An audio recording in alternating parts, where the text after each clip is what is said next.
Hi, I'm Jody. I'm here with Sheri. Thank you so much for joining us today. Hi, Jody. Yeah, I'm really excited. Sheri's going to be talking about Costco's sustainability efforts. Sheri oversees that for Costco. So we'll go ahead and jump in, Sheri. So can you tell our fans about our sustainability principles? Well, we have our principles laid out in our sustainability commitment, which is now on our website. And we hope that everybody will go and look at that because there's a lot of detail in there that lays it all out for us. Because for us, sustainability is for us to continue to do business the way we always have, according to our mission statement and our code of ethics, and doing that in the right way. And so it's a continuation and an expansion of how we've always done business. Wonderful. Well, how about our sustainability responsibilities? Well, we have the responsibilities are backed up by also some key principles. And the first principle that we have is we realize that while we're a large retailer, the only way we're going to be successful is if the world is successful. And so we have to do our part in all the areas where we touch each other. We also have a principle that we can't fix and solve everything. There's a lot of noble causes out there, and they're all really good, but we have to focus on the ones that are that impact our business, that we can make a really positive impact on.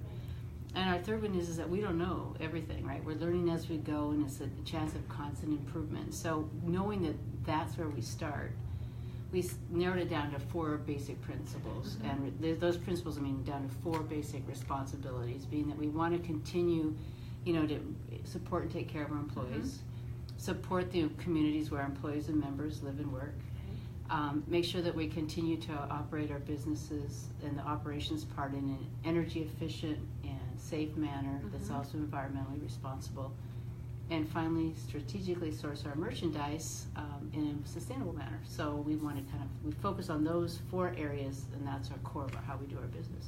Wonderful. Well, how are we addressing our packaging to be more environmentally friendly? You're going to be seeing a lot more of that as we're developing stronger guidelines. This is a great area of opportunity for us, and the first thing we're going to start to work with is with our vendors and our buyers of how can we reduce the amount of packaging.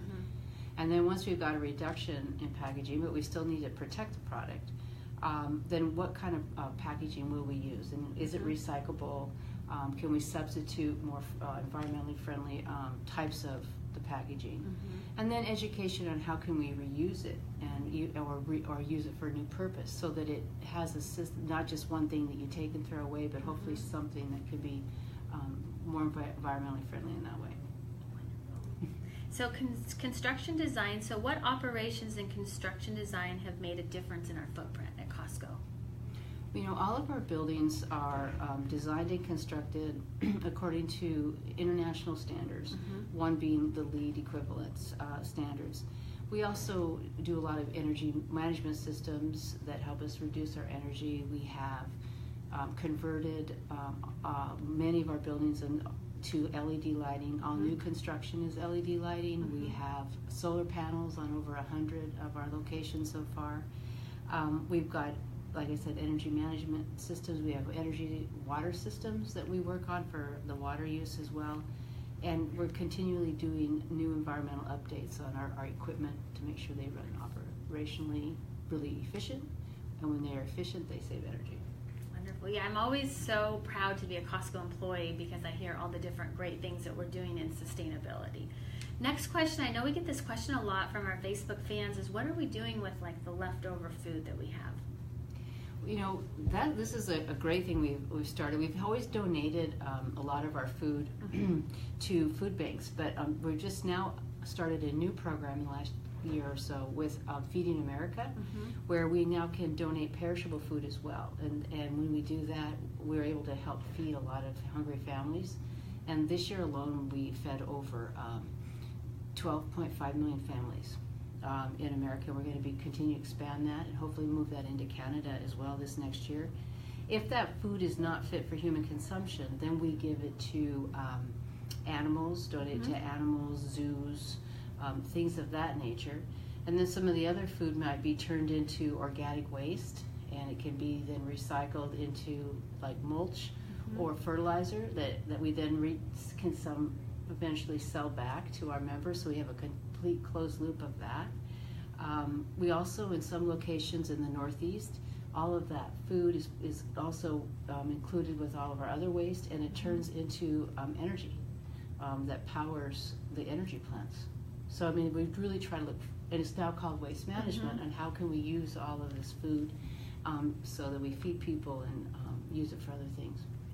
So what about Costco's charitable outreach?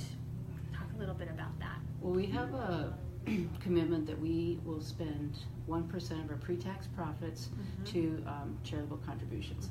And last year we did $34.5 million, and a lot of that went to United Way, Red Cross, local and international, as well as children and education. That's where we tend to, focus a lot of our giving. Our employees do a lot of volunteer and giving back. As I mentioned, the Feeding America donation program.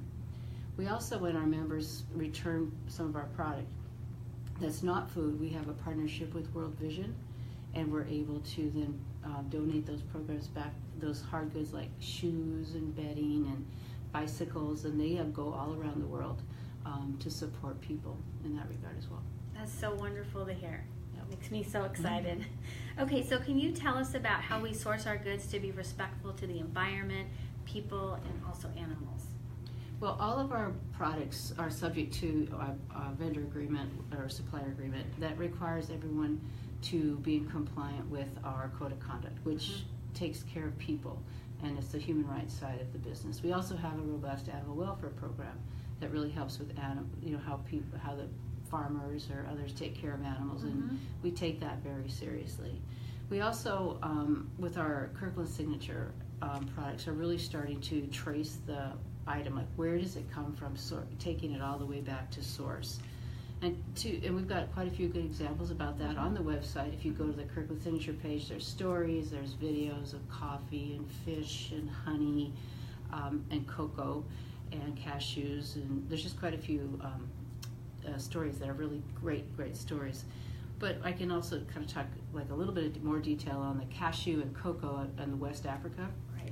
That when we go to source there, where are these trees planted, and how are the farmers paid, and are they paid a fair return? So we'll look at what's on the ground. When we get there, we'll make sure that everybody receives a fair return, have programs that help farmers get better yields, so they can get more on less ground. Also to have high quality products, because we'll pay a premium for high quality. We also work with the communities on what they need for community resiliency and infrastructure, like schools, ambulances, wells, bathrooms, healthcare centers. And then we also want to work with and focus a lot on women in the communities, because women's empowerment is really important to us. And so those are some of the things we do that we hope we're respectful, because it's a partnership working with all these people. It's not like we just take things. It's a mutuality, and we're try to be very respectful of them. Well, we have a few Facebook fan questions that we'd love to answer. So first question, and you talked a little bit about this, but if you could expand on it. So Jim wanted to know, why doesn't Costco commit itself to more sustainability by supporting more local farms and a smaller carbon footprint? Well, first off, we're a global business, and we have broken down our buying into various regions. So here in the United States, we've got 8 various regions for the express purpose of buying locally. So a lot of those regions buy locally for their various regions, like Michigan had a Made in Michigan highlight at one time. We also have divided things up geographically within the United States. For example, our organic egg program. We have local egg farmers who sell to just a geographic region. For example, in Montana, we developed relationships with the Hutterite community there in Montana, and they are the ones who also just sell into that geographic region.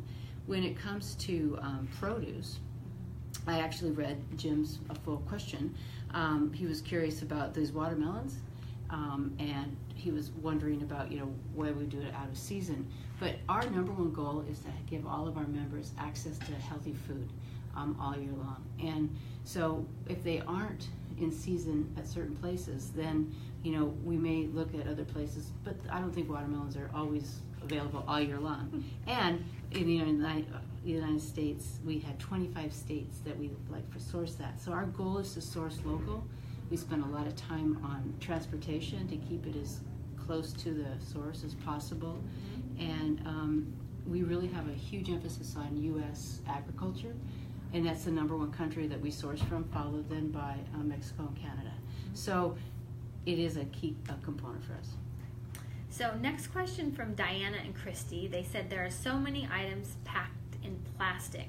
Are there any other packaging options?